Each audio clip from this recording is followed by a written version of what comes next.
The scent of freshly baked cookies wafts through the air as I adjust the perfectly staged throw pillows on the couch. It's the little touches that make all the difference in this business. I step back to admire my handiwork. The open house is ready to welcome potential buyers. As I turn to check on the refreshments, I freeze. Walking through the front door, bold as brass, are Ethan and Chloe, my ex-husband and his new wife, the woman he left me for. I plaster on my most professional smile, but inside, I'm seething. Ethan smirks as he approaches me. Well, if it isn't Zara, still trying to sell houses, I see. Chloe chimes in, her voice dripping with condescension. I'm surprised you're still in this business, Zara. Ethan told me you were never really cut out for it. I bite my tongue, refusing to give them the satisfaction of seeing me rattled. Ethan, Chloe, what a surprise. I didn't expect to see you here. Are we looking for a new place? Ethan says, his arms snaking around Chloe's waist. Thought we'd see what you have to offer. The irony isn't lost on me. Years ago, I supported Ethan as he built his law firm, pouring my heart and soul into our marriage. But nothing I did was ever good enough. He grew distant and critical, always finding fault. Determined to contribute and find my own path, I pursued my real estate license. Ethan belittled my efforts at every turn, telling me I was wasting my time. I should have seen the signs then, but I was too blind, too in love. When I discovered his affair with Chloe, his much younger secretary, I confronted him. He denied it, making me feel like I was going crazy. Gaslighting, they call it. I didn't want to believe it, but the truth was staring me in the face. The divorce blindsided me. Ethan filed, citing irreconcilable differences. What a joke. He moved in with Chloe before the ink was dry on the papers. He did everything in his power to leave me with nothing. I hit rock bottom, but I refused to stay there. I poured myself into my work, determined to succeed on my own terms, and I did. I became a top-selling agent and started my own agency. I made it my mission to help women like me, those going through tough times, find their dream homes and rebuild their lives. And now, here I am, face to face with my past. Ethan and Chloe are looking to downsize. I can't help but feel a twinge of satisfaction at the thought of their financial troubles. I put on my most professional face and guide them through the house, highlighting its features. Ethan makes snide comments under his breath, but I ignore him. Chloe seems distracted, her eyes darting nervously between us. As we wrap up the tour, I can't resist a little dig. I'm sure I can find you something that fits your budget. My business has been thriving, and I have a lot of high-profile clients. I'm sure I can help you out. Ethan's face reddens, and he lashes out. You got lucky, Zara. You're just riding on my coattails. I smile sweetly. Luck has nothing to do with it, Ethan. I worked hard for what I have, and I did it all without you. Chloe shifts uncomfortably, and I can see the cracks in their perfect facade. This is just the beginning. They have no idea what's in store. The memories flood back as I drive home from the open house. Ethan's smug face and Chloe's cutting remarks are like a knife twisting in my gut, reminding me of everything I've tried to put behind me. I think back to our marriage, how I supported Ethan through law school, how I believed in him when no one else did. I was there for him every step of the way as he built his firm from the ground up. But the more successful he became, the more distant he grew. Nothing I did was ever good enough. He'd come home late, reeking of alcohol and perfume, and I'd pretend not to notice. I'd make his favorite meals, try to engage him in conversation, but he'd just grunt and retreat to his study. I remember the day I decided to get my real estate license. I was tired of feeling like a burden, of relying on Ethan for everything. I wanted to contribute, to have something of my own. When I told Ethan my plans, he laughed in my face. You, a real estate agent? Don't be ridiculous, Zara. You don't have what it takes. His words stung, but I refused to let them deter me. I studied hard, passed my exams, and threw myself into my new career. But Ethan never supported me. He belittled my efforts, telling me I was wasting my time. Then came the day I found out about Chloe. I stumbled upon a text message on Ethan's phone, a flirty exchange between him and his secretary. My heart shattered into a million pieces. I confronted him that night, my voice shaking with anger and betrayal. How could you do this to me, Ethan? To us? He looked me straight in the eye and lied. "I don't know what you're talking about, Zara. You're being paranoid. There's nothing going on between me and Chloe." I wanted to believe him, desperately wanted it to be true. But deep down, I knew the late nights at the office, the secret phone calls, the way he looked at her when he thought I wasn't watching. I hired a private investigator, and the truth came out: photos of Ethan and Chloe caught in the act. I confronted him again, this time with proof.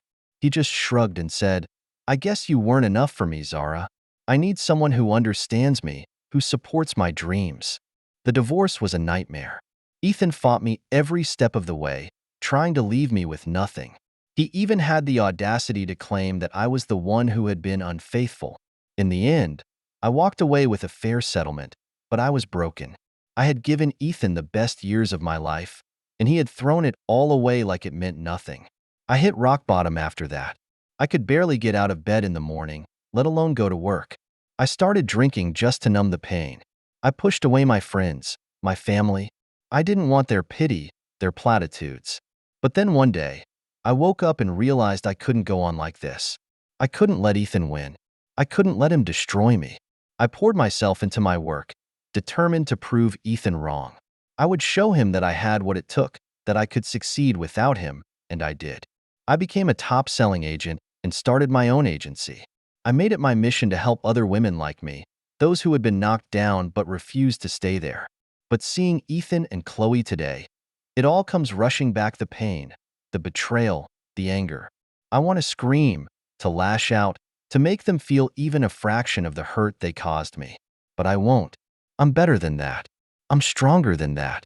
I've built a life for myself, a life that Ethan can never take away from me. As I pull into my driveway, I take a deep breath and let it out slowly. I won't let them get to me. I won't let them win. I'm Zara, and I'm a survivor. I'll be damned if I let Ethan and Chloe bring me down again. The divorce papers arrived on a Tuesday. I was sitting at my desk, going over some listings, when the receptionist buzzed me. "Zara, there's a courier here for you. He says it's urgent." I signed for the envelope, my hands shaking as I tore it open. The words jumped out at me: petition for divorce. Ethan's name was bold and accusing next to the checked box for irreconcilable differences. I felt like I had been punched in the gut. I knew things were bad, but I never thought he'd go this far. I never thought he'd just give up on us.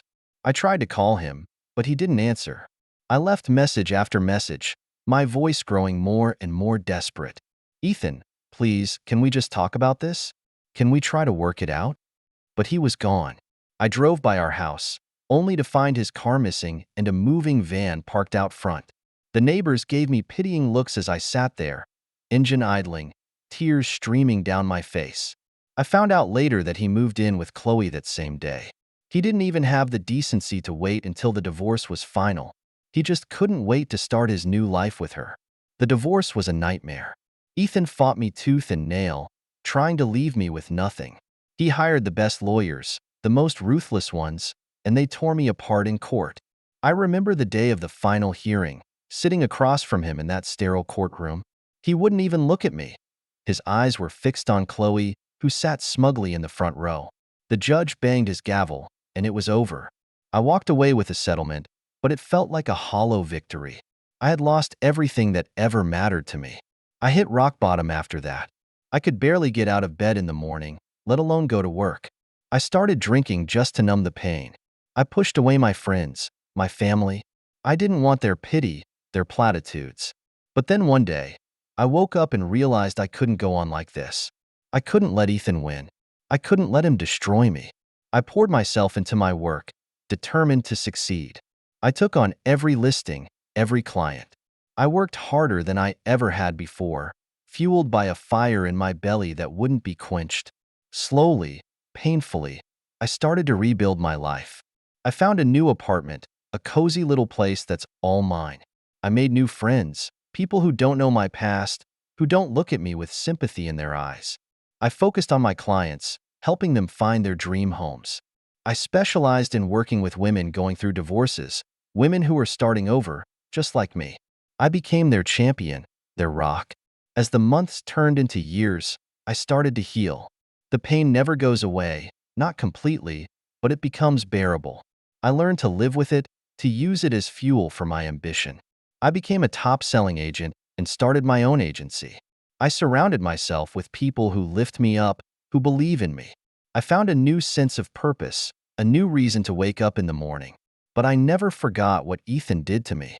I never forgot the way he tossed me aside like I was nothing. I vowed that one day I'd make him pay. One day I'd show him exactly what he lost when he chose Chloe over me. One day, I'd have my revenge. For now, I focused on my work, on my clients, on building the life I deserve. I am Zara, and I will not be broken. Years pass, and I throw myself into my work with a vengeance. I take on every listing, every challenge. I work longer hours than anyone else, determined to prove myself, and it pays off. My sales numbers skyrocket, and I become the top-selling agent in my office. My clients rave about me, recommending me to their friends and family. I specialize in working with women going through tough times, women who are starting over. I become their confidant, their guide. I help them find not just houses but homes, places where they can heal and rebuild. One of my clients, a single mother named Sarah, hugs me tightly at her closing. "I couldn't have done this without you, Zara," she says, tears in her eyes. "You gave me the strength to start over, to believe in myself again." Her words stay with me, fueling my determination. I know what it's like to feel lost, to feel like you've hit rock bottom. But I also know that it's possible to climb out, to build a new life from the ashes of the old. I start my own agency, surrounding myself with a team of driven, compassionate women. We become known as the go-to agency for women in transition, for those who need a little extra support and understanding. My business thrives, and I become a well-respected figure in the community. I'm invited to speak at conferences to share my story and my expertise. I even start a mentorship program for young women interested in real estate. But through it all, I never forget about Ethan. I never forget the way he betrayed me, the way he left me broken and alone. I keep tabs on him and his law firm. I hear rumors of unethical practices, of clients who feel cheated and misused. I bide my time, waiting for the right moment to strike. I know that revenge is a dish best served cold, and I'm willing to wait as long as it takes. Then one day, opportunity knocks. I'm hosting an open house for a high-end property, a stunning mansion with sweeping views of the city. I'm in the middle of showcasing the gourmet kitchen when I hear a familiar voice behind me. "Zara, I thought that was you." I turn around, and there they are, Ethan and Chloe, looking older and more haggard than I remember. Ethan's hair is graying at the temples, and Chloe's face is pinched and sour. "Ethan, Chloe, what a surprise." I keep my voice cool, my smile polite. "I didn't expect to see you here. We're looking for a new place," Chloe says, her eyes darting around the room. "Something a little more affordable." I raise an eyebrow. "Oh, having some financial trouble, are we?" Ethan scowls, his face reddening. "That's none of your business, Zara. We're just exploring our options." I smile a slow, predatory grin. Of course, well, as you can see, business is booming for me. I've got high-profile clients from all over the city, and my agency is thriving. I'm sure I could find you something suitable. Chloe looks uncomfortable, but Ethan just glares at me. "We don't need your help, Zara. We're doing just fine on our own." I shrug, turning back to the kitchen. "Suit yourself, but if you change your mind, you know where to find me." As they walk away, I can't help but feel a thrill of satisfaction. Ethan may have broken me once, but I've rebuilt myself stronger and better than ever. And now, seeing him struggling, seeing the cracks in his perfect facade, I know that my time for revenge is coming. I may have lost the battle all those years ago, but I'm determined to win the war, and I'll do it on my own terms, with my head held high and my dignity intact. Ethan and Chloe may have destroyed my past, but they have no power over my future. I am Zara, and I am unstoppable. A few days after the open house, I'm sitting in my office when my assistant buzzes me. "Zara, there's a Chloe here to see you." She says it's urgent. I feel a flicker of surprise, but keep my voice steady. "Send her in." Chloe walks in looking nervous and tired. She fidgets with her purse, avoiding my gaze. "Zara, I need your help." I lean back in my chair, studying her. "Oh, and why would I help you, Chloe?" You and Ethan made it pretty clear you wanted nothing to do with me. She takes a deep breath, finally meeting my eyes. Ethan and I, we're having some financial difficulties. His law firm is struggling, and we're barely making ends meet. We need to sell our house, but we don't know where to start. I can't help but feel a twinge of satisfaction at her words. Ethan, the high-powered lawyer, reduced to begging for my help. Oh, how the mighty have fallen. I think to myself, but I keep my face neutral, my voice professional. I see, and you think I'm the right person to help you. Chloe nods, her eyes pleading.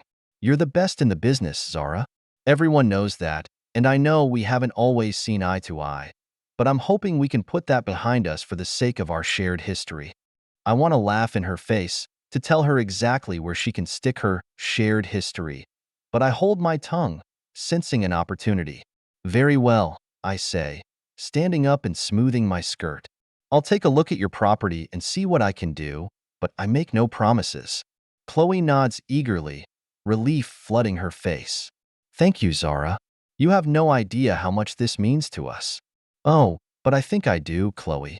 I think I know exactly how much it means to you, and I plan to use that to my full advantage. Over the next few weeks, I work with Chloe to get their house ready for sale. I bring in my team of stagers and photographers, transforming the outdated property into a sleek, modern showpiece. Even as I work, I can't help but notice the tension between Ethan and Chloe. Ethan is short-tempered and irritable, snapping at Chloe over the smallest things. Chloe seems withdrawn and unhappy, her eyes dull and lifeless. One day, as we're going over some paperwork, Chloe pulls me aside. Zara, can I talk to you for a minute in private? I nod, leading her into a quiet room. She takes a deep breath, her hands shaking. I don't know how much more of this I can take. Ethan, he's not the man I thought he was. I raise an eyebrow, feigning surprise. Oh, what do you mean? Chloe's eyes fill with tears. He's controlling, manipulative. He's been emotionally abusive for years, but I never wanted to admit it. I thought I could change him, but I was wrong. I feel a flicker of sympathy for her, but I push it down. This is the woman who stole my husband, who ruined my life. I can't afford to feel sorry for her. I'm sorry to hear that, Chloe, I say, my voice cool and detached. But what do you expect me to do about it? She looks at me, her eyes pleading. I don't know. I just needed to tell someone. I feel so trapped, so alone. I nod, my mind racing. This is it. This is the opportunity I've been waiting for, the chance to take Ethan down once and for all. I understand, I say, placing a hand on her shoulder. I want to help you, Chloe, but you have to be willing to help yourself first. You have to be ready to leave him, to start over. She nods, her face crumpling. I know I do, but I'm scared, Zara. I'm so scared. I squeeze her shoulder, my voice firm and reassuring. I know you are, but you're not alone.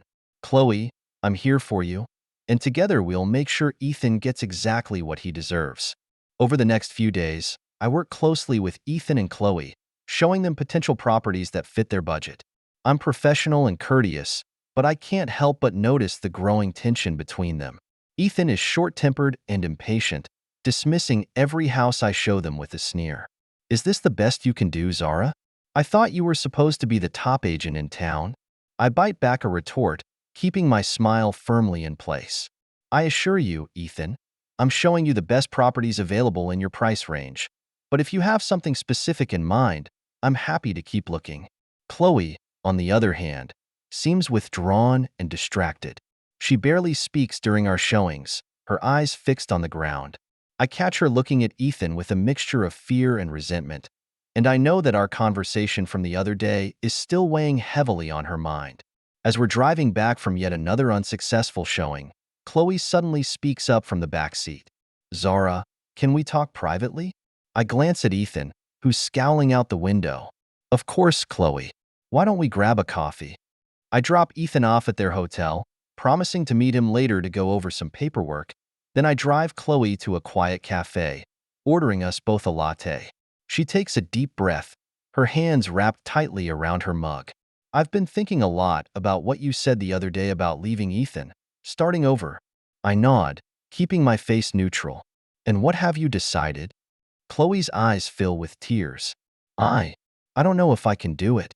He's all I've known for so long, and I'm scared of what he might do if I try to leave. I reach across the table, taking her hand in mine. Chloe, I know it's scary, but you deserve so much better than this. You deserve to be with someone who treats you with love and respect, not someone who tears you down and controls you. She nods, wiping her eyes with a napkin. I know you're right, but I don't even know where to start. I squeeze her hand, my voice firm and reassuring. Start by talking to a lawyer, find out what your options are. And in the meantime, document everything. Keep a record of every time Ethan is abusive or controlling. It will help you build a case if you decide to leave. Chloe takes a shaky breath, nodding. Okay, I can do that. I smile at her, feeling a flicker of something that might be hope. And remember, you're not alone. I'm here for you every step of the way. We finish our coffee and head back to the hotel, where Ethan is waiting impatiently in the lobby. Where have you been? He snaps, glaring at Chloe. I've been waiting for over an hour. I step forward, my voice calm and professional. I apologize, Ethan.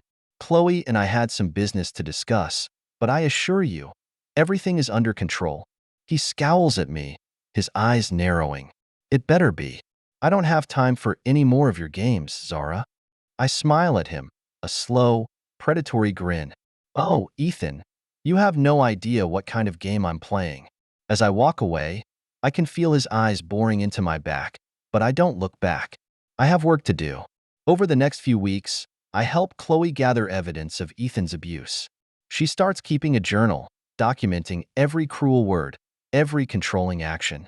She takes photos of the bruises on her arms, the holes he's punched in the walls.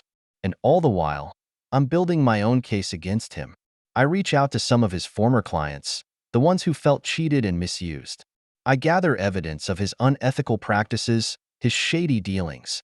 I know that the time is coming, the time to take Ethan down once and for all. And when that day comes, I'll be ready to watch him fall, ready to see the look on his face when he realizes that he's finally met his match in Zara, the woman he once destroyed, the woman who rose from the ashes, stronger and more powerful than ever before, the woman who will be his ultimate downfall. The day of reckoning arrives sooner than I expected. I'm in my office, going over some paperwork, when my phone rings.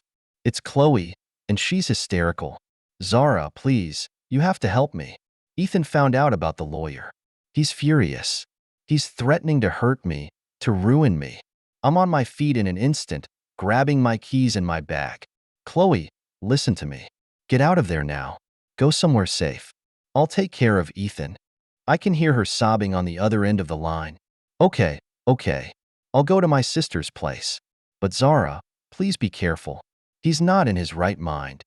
I hang up the phone, my heart racing. I know what I have to do. I drive to Ethan's office, my mind churning with possibilities. I know I have to be smart about this, have to play my cards just right. I walk into his office without knocking, my head held high. He looks up from his desk, his face twisting with rage. What the hell are you doing here, Zara? I smile at him, a cold, calculating smile. I think you know exactly why I'm here, Ethan. I know what you've been doing to Chloe. I know about the abuse, the manipulation. He stands up, his fists clenched at his sides. You don't know anything, Zara. You're just a bitter, jealous woman who can't let go of the past. I laugh, a harsh, brittle sound. Oh, Ethan, you have no idea what I'm capable of. I've been watching you, gathering evidence. I know about your unethical practices, your shady dealings. I have enough to ruin you, to destroy everything you've ever worked for.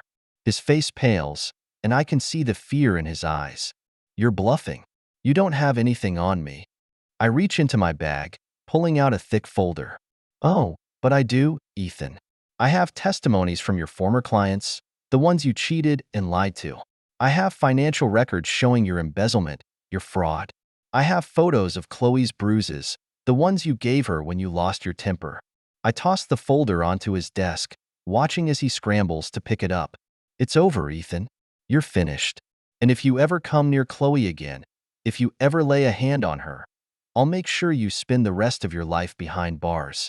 He looks up at me, his face contorted with rage and fear. "You can't do this, Sarah. You can't destroy me." I lean in close, my voice a low, menacing whisper. "Watch me." I turn to walk away, but he grabs my arm, his fingers digging into my skin. "You'll pay for this, Zara. I'll make sure of it." I wrench my arm away, my eyes blazing with fury. No, Ethan. "You're the one who's going to pay for everything you've done to me, to Chloe, to all the people you've hurt along the way. You're going to pay, and I'm going to be the one to make sure of it." I walk out of his office, my heart pounding in my chest. I know that this is just the beginning, that there will be a long, difficult road ahead, but I also know that I'm ready for it, ready to fight for what's right, ready to take back the power that Ethan stole from me all those years ago. I get in my car and drive to Chloe's sister's place, my mind racing with possibilities. I know that I have to be there for her, have to help her through this difficult time, but I also know that I have to be strong, have to be the one to lead the charge, because this is my fight too. This is my chance to make things right, to get the revenge I've been dreaming of for so long. And I won't rest until Ethan is brought to justice, until he's made to pay for all the pain and suffering he's caused. I am Zara, and I am a force to be reckoned with, and heaven help anyone who tries to stand in my way. The fallout from my confrontation with Ethan is swift and brutal. Within days, the news of his unethical practices and abusive behavior is splashed across every newspaper and news site in the city. His law firm crumbles, clients fleeing in droves. His partners distance themselves, desperate to save their own reputations. And Ethan himself is disgraced, his name becoming synonymous with corruption and deceit. I watch it all unfold with a grim sense of satisfaction, knowing that I played a part in his downfall, but I also know that my work is far from over. Chloe files for divorce, and I help her find a new place to live, a small but cozy apartment in a quiet neighborhood. She's scared and overwhelmed, but I remind her that she's not alone, that she has people who care about her and want to help. We spend long hours talking, sharing our stories and our pain. I tell her about my own divorce, about how Ethan nearly destroyed me, but how I found the strength to rebuild my life. She tells me about the years of abuse and manipulation, the constant fear and self-doubt. Together, we start to heal, to find a new sense of purpose and hope. Chloe enrolls in therapy and starts taking classes to finish her degree. I throw myself into my work, determined to make a difference in the lives of other women who have been through similar struggles. Months pass, and life starts to settle into a new normal. Ethan becomes a distant memory, a cautionary tale of what happens when power and ego go unchecked. But then one day, I receive a phone call that changes everything. It's Ethan, and he's begging for my help. "Zara, please," he says, his voice desperate and broken. I know I have no right to ask, but I don't know where else to turn. I'm losing everything: my career, my reputation, my freedom. I need your help. For a moment, I'm tempted to hang up, to leave him to suffer the consequences of his actions. But then I remember something my therapist once told me about the power of forgiveness, about how holding on to anger and resentment only hurts ourselves in the end. So I take a deep breath and make a decision that surprises even me. "Okay, Ethan, I'll help you, but not for you, for me, because I need to let go of the past to move on with my life." We meet at a coffee shop, and I listen as he pours out his heart, telling me about his regrets, his fears, his desperate desire to make things right. As I listen, I feel something shift inside me, a sense of closure and release. I offer him some advice and some resources for getting help and making amends. Then I stand up to leave, feeling lighter than I have in years. "Thank you, Zara," he says, his eyes filled with tears. "I know I don't deserve your kindness, but I'm grateful for it nonetheless." I nod, a small smile playing at the corners of my mouth. "Take care of yourself, Ethan, and remember, it's never too late to start over." As I walk out of the coffee shop, I feel a sense of peace wash over me. I know that I'll never forget the pain and trauma of my past, but I also know that I found a way to move forward, to build a new life based on strength, resilience, and hope. I think back to the woman I was all those years ago, the one who was broken and lost, who thought she'd never find her way out of the darkness. I feel a surge of pride and gratitude for how far I've come, for the person I've become. I am Zara, a survivor, a fighter, a woman who has been through hell and back and come out stronger on the other side.